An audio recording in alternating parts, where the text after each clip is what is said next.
baju, dan sepatu yang kupakai tak sebagus gadis-gadis penggemar Blackpink itu. Awalnya aku menanggapinya acuh tak acuh, tapi lama-lama sehingga Kiki dan Eza tiba-tiba menghilang dari peredaran. Mereka tak mau bersahabat denganku lagi. Apa tilang persahabatan ini? Tak berguna. Aini. Ya, Ma. Sebentar.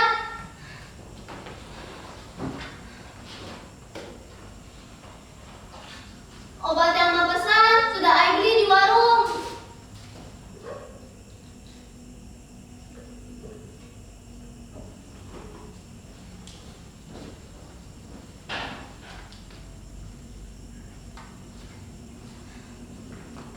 Saat ini Mak sedang sakit. Sudah hampir sebulan. Aku belum sanggup membawanya ke dokter. Kata orang, biaya berobat ke dokter mahal. Apa? BPJS? Dari mana kami membayar cicilan setiap bulannya? Bu Siti yang kerja di puskesmas pernah bilang, iuran BPJS yang menunggak atau tidak dibayar terancam terkena denda. Ya sudahlah, orang susah memang dilarang sakit. Karena Mak sakit, jadi sebulan ini aku menggantikan pekerjaan emak menjadi pemulung. Sering aku mengungut barang bekas yang sengaja dibuang sembarangan. Kadang aku heran, kenapa orang-orang membuang sampah sembarangan? Tidakkah mereka tahu bahwa tindakan mereka itu bisa merusak bumi ini? Sementara tong sampah dibiarkan kosong tak berfungsi sebagaimana mestinya.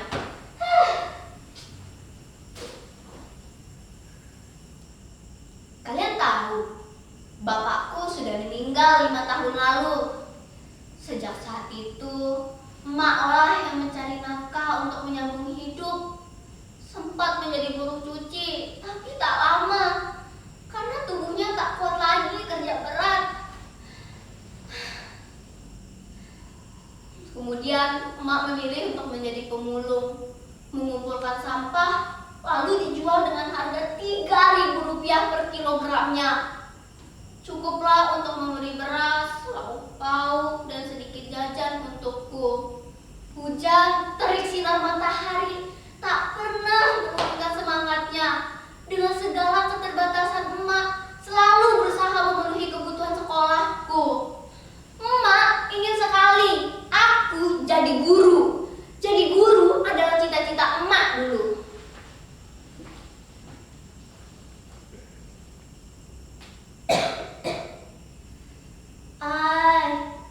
Bagaimanapun pedihnya hidup, ingat, kamu masih punya Tuhan. Jangan menyerah menggapai cita-cita. Begitu pesan emak. Saat ini emak sakit keras. Barang-barang ini telah menyelamatkan hidup kami. Dengan barang-barang ini, aku masih bisa makan, sekolah, bahkan jika ada uang lebih, aku membeli pulsa internet.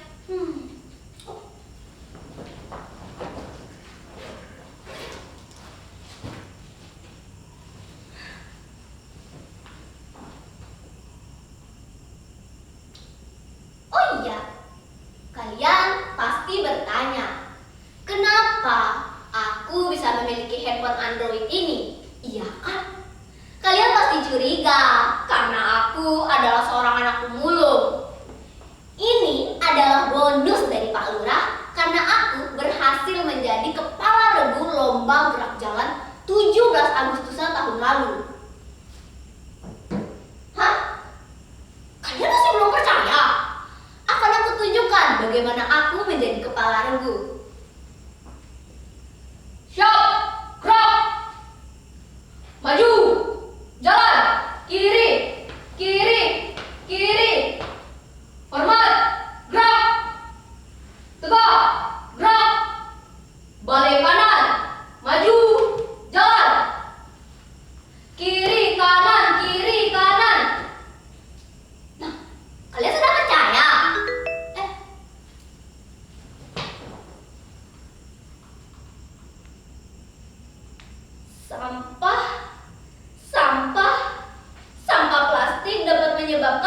pencemara tanah karena sifatnya sulit terdekomposisi.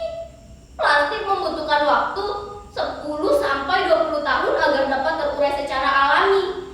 Dan saat ini Indonesia sedang menghadapi krisis sampah plastik.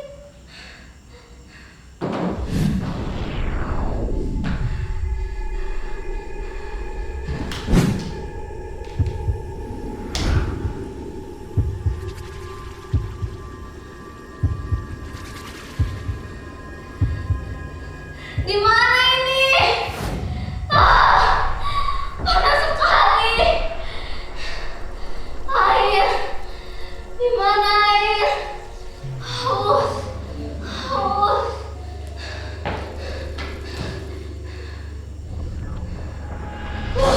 Kotor dan bau. Pergi. Pergi. Jangan. Jangan mendekat.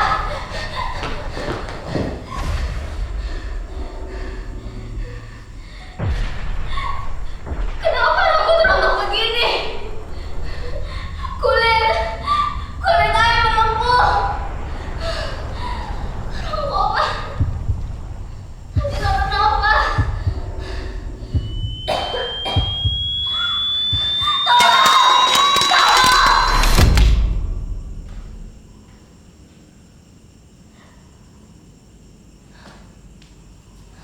Gimana ini?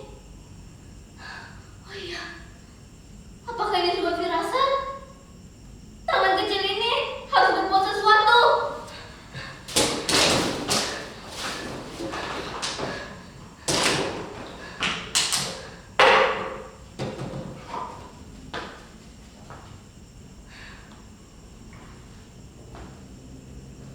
Apa yang bisa aku lakukan dengan barang-barang ini?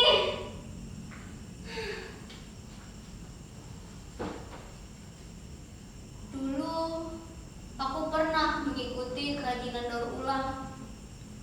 Di pintu masuk terpajang spanduk bertuliskan jika tidak dapat mengurangi, maka gunakan kembali, perbaiki, perbarui, haluskan kembali, jual kembali, dan daur ulang. Aku masih mengingat tulisan itu. Jujur saja, saat itu aku belum masih tertarik mengolah sampah. Dalam pikiranku, sampah adalah sesuatu yang kotor dan menjijikan. Oh iya, sekali waktu aku diajak ibu guru mengikuti workshop. Di sana diajari bagaimana cara mengolah barang-barang bekas. Misalnya, vas bunga dari koran bekas, tas plastik kemasan kopi, bunga dari sedotan, dan lampu hias dari botol bekas. Selain bermanfaat, barang-barang itu dijual dengan harga yang pantas. Lalu, mengapa aku harus minder dan malu? Sibuk berimajinasi dengan penilaian orang lain?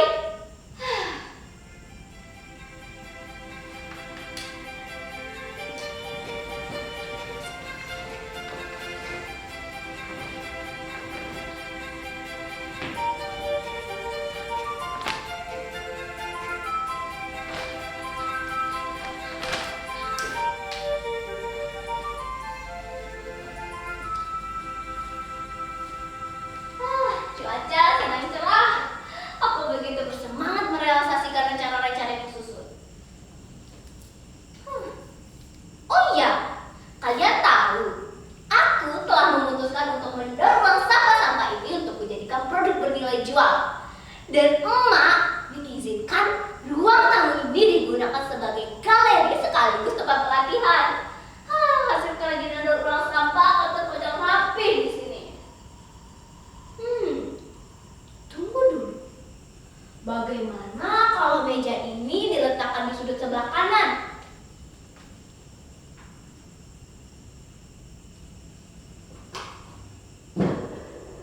Nah, bagaimana menurut kalian? Cocok? Bilang saja kalau tidak cocok. Kalau begitu, kita geser sedikit. Aku akan mengajak tetangga, teman sekampungku untuk bergabung mendaur ulang sampah-sampah. Siapa? Sebentar. Oh, terima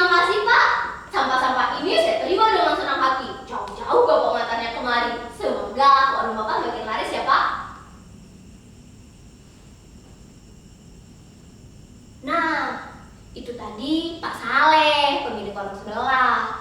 Sejak memutuskan untuk mendaur ulang sampah-sampah ini, aku tak perlu memungut barang-barang bekas ke toko atau warung lagi. Mereka dengan senang hati mengantarnya ke rumah.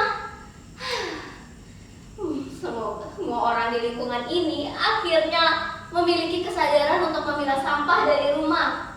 Ini kemajuan berarti. Melalui postingan media sosial yang aku unggah, aktivitas berulang sampah ditonton lebih banyak orang. Semoga saja hal yang kulakukan bisa menginspirasi teman-teman sebayaku. Tapi handphone ini harus kujual untuk biaya berobat emak. Emak harus segera dibawa ke dokter. Obat yang aku beli di warung sudah tak mampu mengobati.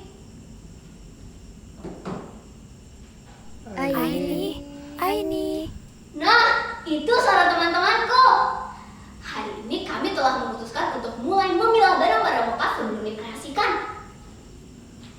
Ayo masuk teman-teman. Halo? Oh, ya Pak, betul Pak. Saya Aini. Ya Pak, betul. Saya dan teman-teman saya yang mendaur ulang sampah-sampah ini. Kapan jadwal pamerannya Pak? Baik Pak, baik, saya akan usahakan. Silakan mampir ke rumah untuk melihat-lihat. Baik Pak, baik. Teman-teman, kita mendapat undangan pameran bulan depan. Yes! Hasil karya kerajinan daur ulang kita akan dipajang bersama karya pengrajin daur ulang lainnya. Tapi bagaimana kalau produk kita lebih jelek dari mereka? Tidak. Kita harus lebih optimis, percaya diri, dan yakin. Ini adalah kesempatan baik.